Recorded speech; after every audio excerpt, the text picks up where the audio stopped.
এবং আজকে কিসের ভিত্তিতে আলোচনাটা হচ্ছে সেটি হচ্ছে আমাদের প্রিয় নেতা, স্বাধীনতার মহান ঘোষক, রাখাল রাজা, বীর মুক্তিযোদ্ধা জিয়াউর রহমানের 43তম শাহাদত বার্ষিকী উপলক্ষে। তার কর্মময় জীবনের নানান দিক রয়েছে। একটি দেশের বাঁকে বাঁকে যখন কিছু যুগান্তকারী কার্যক্রম করতে হয়, জিয়াউর রহমান প্রত্যেকটি কার্যক্রমের সঙ্গে নিজেকে সম্পৃক্ত করতে পেরেছেন। সে আলোচনা বিশাল, সেদিকে আমি বলতে যাব না। স্বাধীনতার উষা লগ্নে একটু আগে দুদু ভাই অত্যন্ত সুচিন্তিতভাবে ধারাবাহিকভাবে ব্যাখ্যাটা দিয়েছেন যে জিয়াউর রহমান স্বাধীনতা যুদ্ধের সময় কি ভূমিকা রেখেছিলেন, কখন রেখেছিলেন। জাতি যখন বিভ্রান্ত, জাতি যখন নেতৃত্ব শূন্যতায়, জাতি যখন উন্মুখ, উষা লগ্ন একটি আহ্বানের অপেক্ষায়, সেদিনে জিয়াউর রহমানের আবির্ভাব ঘটেছিল। তারপর উনি ফিরে গেছেন ওনার পেশায়। যে বাংলাদেশকে স্বাধীন করতে টেকনাফ থেকে তেঁতুলিয়া, পদ্মা, মেঘনা, যমুনা, ধলেশ্বরী লাখো লাখো কিউসেক পানি রঞ্জিত হয়েছিল, সেই বাংলাদেশকে কি বানালেন? ডাস্টবিনের সঙ্গে মানুষ, কুকুর এবং মানুষ একসঙ্গে খাবার খাচ্ছিল। বাংলাদেশের অবস্থা কি হয়েছিল? তলাবিহীন ঝুড়িতে পরিণত করা হয়েছিল। যে বাংলাদেশের জন্য এত রক্তপাত, এত আত্মহতি, সেই বাংলাদেশকে একটি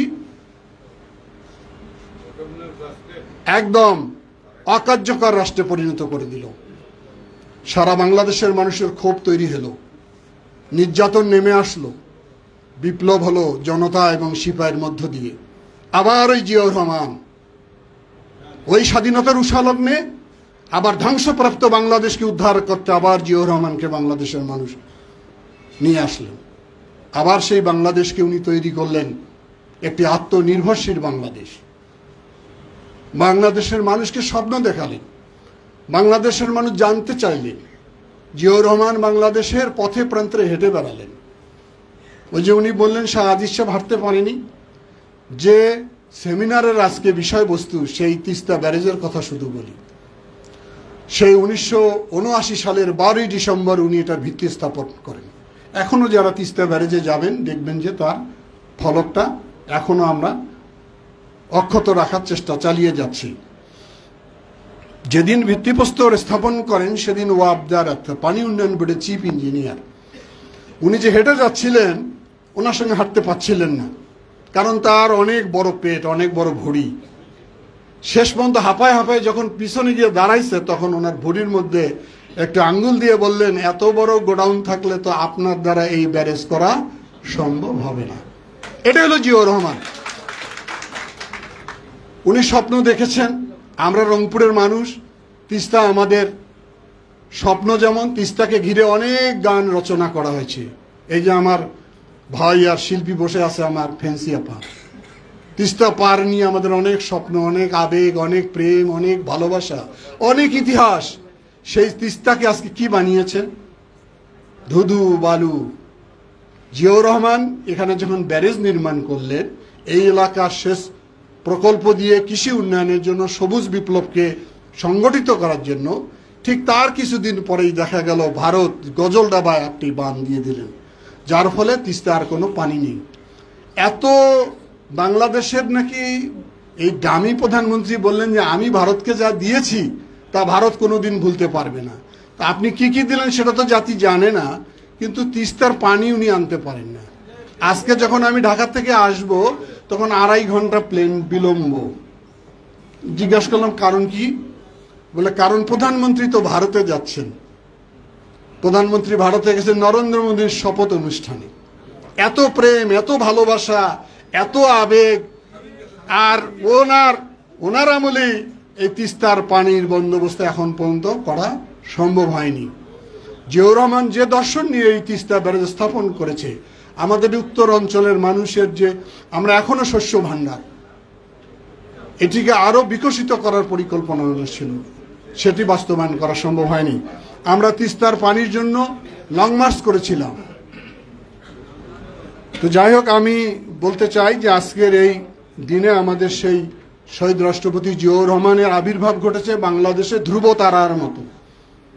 ওনাকে রাখাল রাজা বলা হয়, ওনাকে কত বিশেষণ দিব তার ঠিক নেই। সবচেয়ে বড় বিশেষণ উনি একজন দেশপ্রেমিক, একজন সৎ এবং সাহসী মানুষ ছিলেন। আর আজকের সেই সৎ ব্যক্তির জায়গায় আজকে একটু আগে দুদু ভাই বললেন এমন বেনজির যার কোনো নজির নাই,